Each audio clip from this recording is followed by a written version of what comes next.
The Rough Drafts podcast is sponsored by Unicorn.com, the world's premier esport betting site.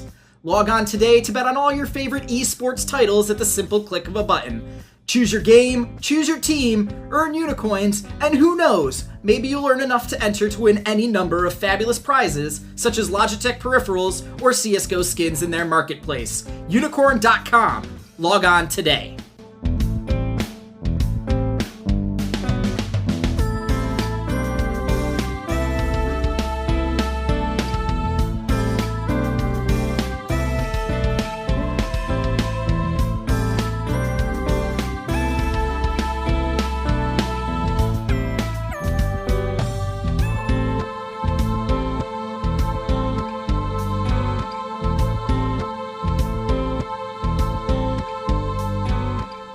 Hello, Internet, and welcome to the Rough Drafts podcast. As you can see, we decided we wanted to do video again as we prepare for a very exciting 2016 League of Legends World Championship. Yes, that's right. We're bringing our very popular team-by-team preview series to the international stage.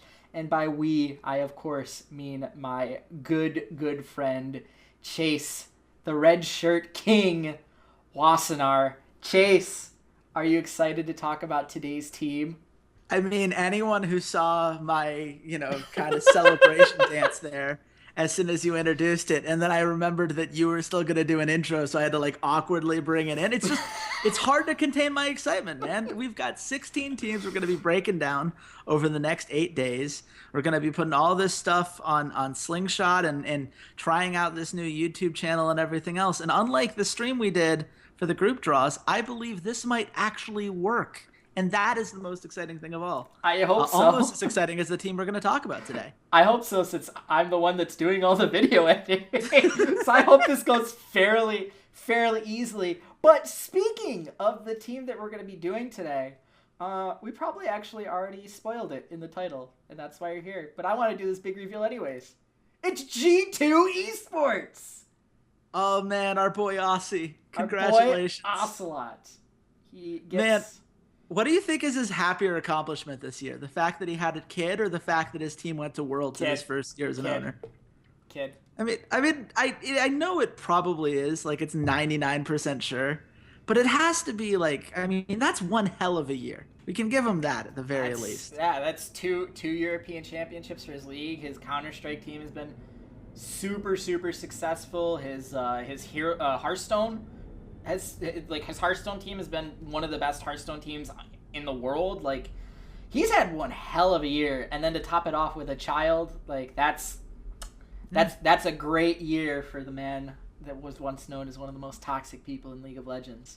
But he's just the owner. We actually have... Hey man, never doubt the magic it starts.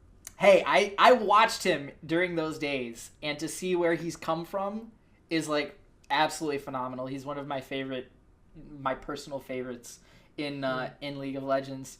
So Chase, G2 Esports though as a team is not just Carlos Ocelot Rodriguez, because I don't want to look up his entire full name because it's long. But they're not just Uncle Ocelot. He's just the owner. They have 5 players that have succeeded in kind of dominating Europe over the past 9 months or so. So give me a little bit about Europe, and what about this roster, and what about Europe has allowed G2 to be so successful?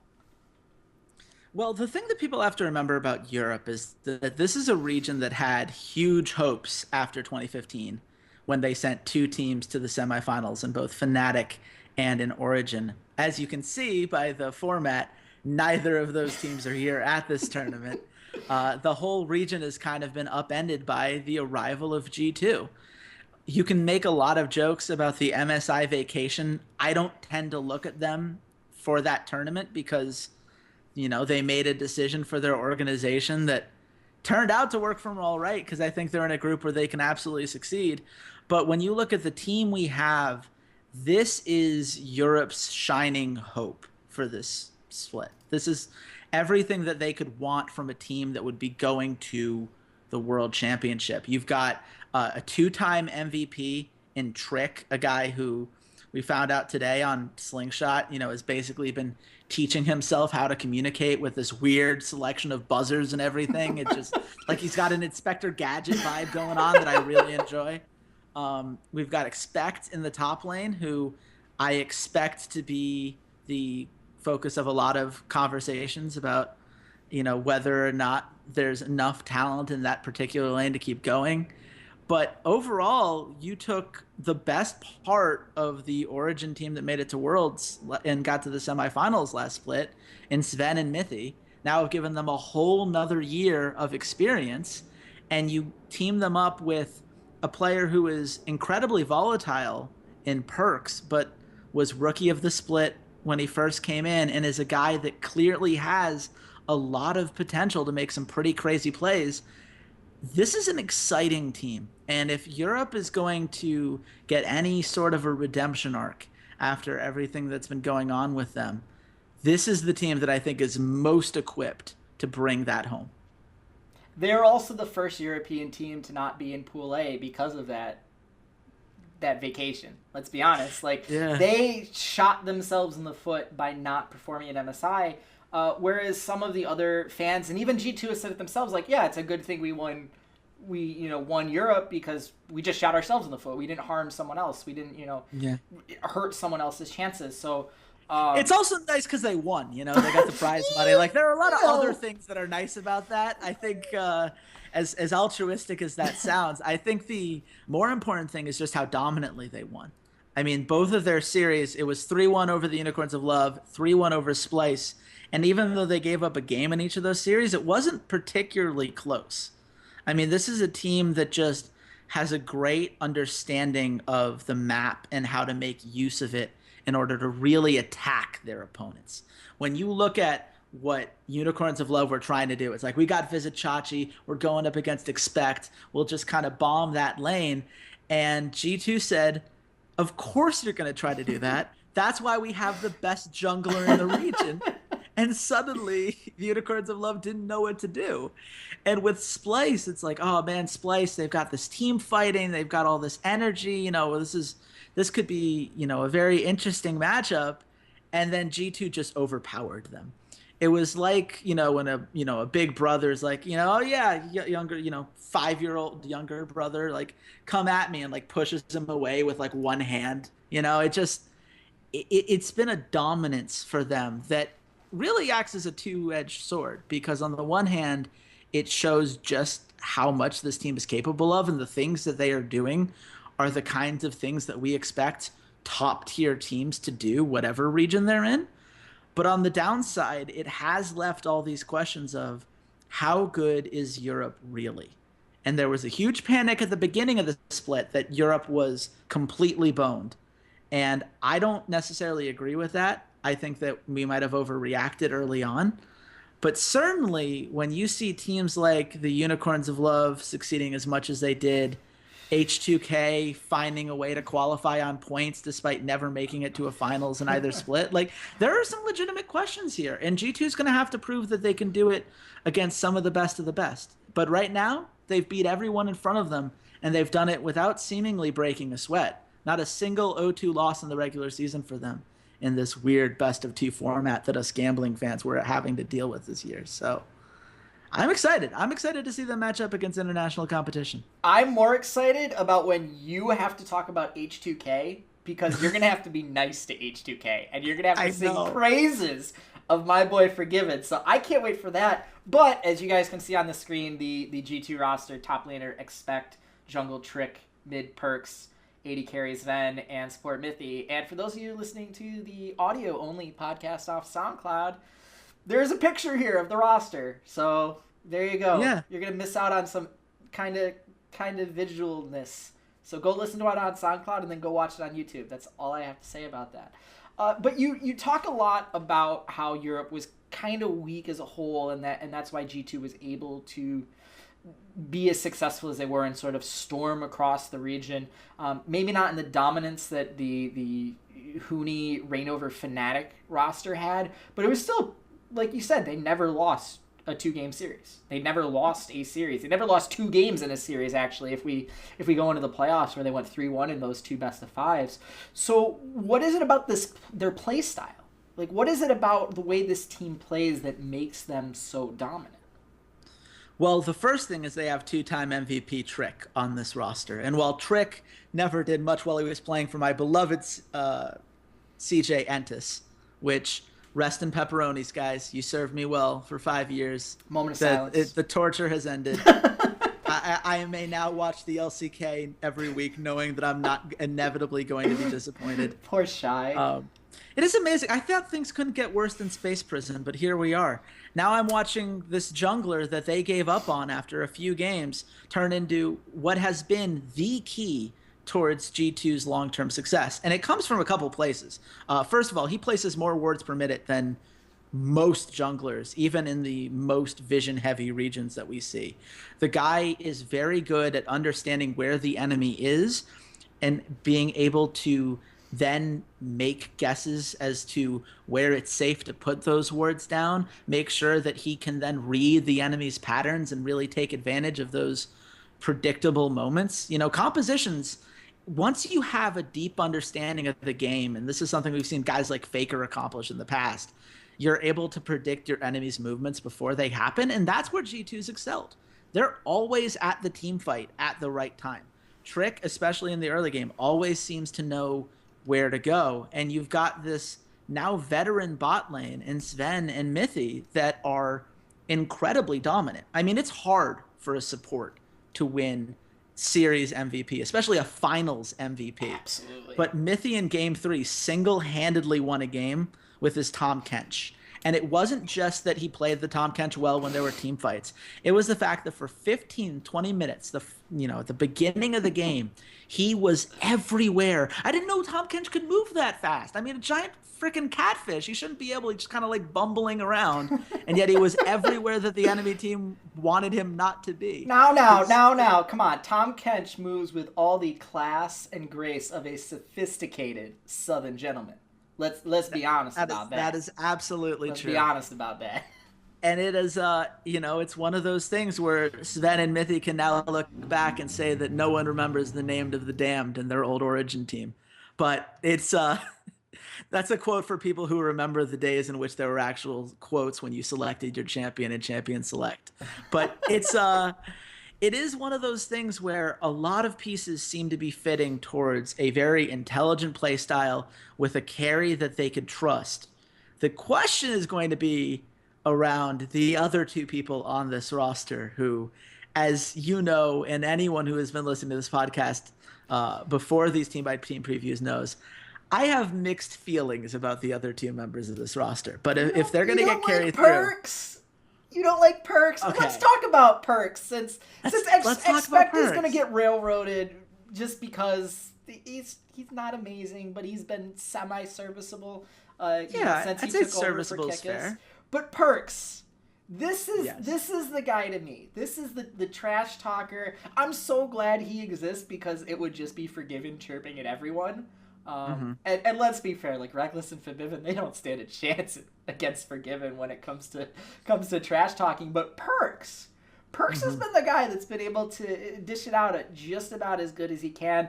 I remember during the quarterfinals, he was on vacation in Croatia, like during the games, and he just took a picture of him like chilling on the beach. Like that's some world-class villainy right there. So What is it with PerkZ? Why is he such a touchy subject for you? Well, it's not... Look, I want to make something clear.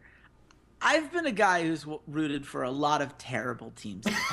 So I just have these kinds of battle scars when I notice certain patterns of behavior. Right. And one of the biggest patterns of behavior that terrifies me, just downright terrifies me, when you're looking at how a team is going to perform on an international stage where they're playing the best of the best, it's this sloppy laning attitude.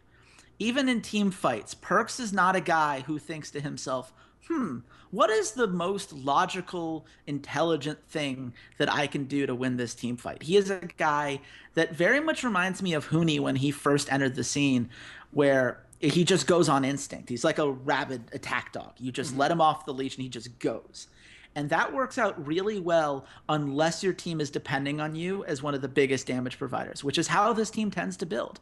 He and Sven tend to be the carries because Expect is not someone that you want hard carrying your team. And with great power comes great responsibility. He had an Echo game in the finals against Splice where they won the game, but he took a lot of unnecessary depths. There was one point where he'd already used his ultimate and used his E to go into the enemy base despite none of the inhibitor towers being down. So he's just stuck between two towers waiting to die with no flash. Cocky arrogance. He knows he's better than everybody else. Come on. And that's the thing. This is exactly the kind of space that used to destroy Forgiven before he finally put it together on H2K. And it's the kind of thing that enemy teams are going to be watching on film and trying to take advantage of. Every single person in Group A, especially NoFe from the Rocks Tigers, there's talk of like, oh man, maybe G2 can surprise some people and take a game off of Rocks. I got to tell you, NoFe knows what he's going up against here, and everyone on Rocks, Peanut especially, is just salivating at the idea of waiting for PerkZ to push up too far in lane because he just has to get that next wave of minions, and everything falls apart. And to me, it's, I want to see, who's the real PerkZ? It's the real Slim Shady dilemma all over again. I don't know if PerkZ is going to be the guy who won Rookie of the Split, who can just dominate in lane and truly bully out anyone who comes his way and use his roaming potential to get all these kills and just snowball before anyone can deal with him. Or if he's going to be the guy who's, 2 or 3 steps off, kind of like Wild Turtle back in Season 4 at Worlds for TSM. TSM fans know exactly, you know exactly what I'm talking about. See. It's that dilemma. It's that whole thing. It's like those 2 or 3 steps off that can kill you at this level of play. And in previous, series, Unicorns of Love aren't going to punish that. We weren't going to see Exile punish that. Senkux is a good mid laner, and he punished it once, and that was the game that they lost. And even in the other games, he kept it relatively close. That's why PerkZ's KDA is so much lower than that of the rest of his teammates, because he was held in check. He did die significantly more than anyone else on the team. At the same time, he can be the lethal weapon that comes through and just smashes people in the right situation. And I think that's going to be the key. If you're looking at a CLG or an Albus Nox Luna, you want to take an upset over G2, convince PerkZ that he can come at you and get away with it, and then just reap the rewards. And if PerkZ hasn't realized how to restrain himself while they're boot camping in Korea, I have a feeling he's going to find that lesson out very quickly on the world stage. Absolutely. I think that's a very, very fair assessment of PerkZ. I am slightly And for offended. the record, I'm saying that about a second-team All-Pro player in Europe. Let me be clear. Like, he's an incredibly talented player, and all of this is nitpicking, but this is where we are. These are the best. Well, I was about to say the best 16 teams in the world, but we can't invite half of Korea. So these are 16 of the best teams in the world. And he's going to be going up against people that can take advantage of it. So put up or shut up, man. You wanted to be the villains of the EULCS. You put that whole G2 is everywhere thing out there. Awesome. Live up to it. Take care of business in this group. They have the talent to do it. They have the understanding of the game and just the sense of where to be at the right time to do it. They just have to make sure that they have their heads in the game. And as long as they do that, I think that this team can do very well. I was going to say, I'm offended that when you do the leash analogy, that you went to Huni when Wild Turtle was, in fact, the first guy that you would, let off the leash like that. But you redeemed yourself a little later on, so I'll temper my hatred. But absolutely truthful about PerkZ. He is very, like you said, Slim Shady-esque, Dr. Jekyll, Mr. Hyde. There's 2 sides to him, and you're never quite sure exactly which one is going to show up. But Chase, which G2 do you think is going to show up at Worlds? Is this a team that's going to make it into the elimination rounds, or are they going to just, enjoy their North American vacation? In my opinion, this is the second best team in the group, and it's not particularly close. And that's not to say that I think this is a team that can make it to the semifinals. I think that when you look at who we expect to win some of the other groups, they're going to have a very tough time getting away with some of the weaknesses that I laid out here. But in this group, what is Huhi going to punish him? Is that really, if you're CLG and you just heard how do you beat G2, did you just say, smile and nod and go, yes, that's what our team does. That's exactly the strategy we'll bring into this. Everything is fine. I don't think that's going to be the case. And I certainly don't think Albus Nox Luna, as much as I love Kira and him writing in his death note the name of every mid laner that he's up against, I think that it's going to be very tough matchups for the teams that would have to unseat them. Do I think they're going to take a game off of Rox? No. I think people who are saying that are people that want to see Korea as vulnerable. And of all the teams that are maybe vulnerable in Korea, Rox is not one of them to my mind. But I think this team can do very, very well and make it at the very least out of groups. And depending on that quarterfinals matchup, they could mimic what we saw from Europe last split and send a team to the semis. Well, according to Chase, G2 will be extending their big fat American vacation. And other teams will be joining them. You can head on over to our YouTube channel. Just look up Rough Drafts Podcast if you're on SoundCloud. And you can catch our preview for the Rox Tigers, which is the other team that we did today. The #1 seed out of Korea and quite possibly the #1 overall favorite to win the World Championship. Find out about my opinions as we talk about that over on the other video. And as always, you guys can follow us over on Twitter. I am at Ceades_LOL. Chase, where can the good folks at home find you?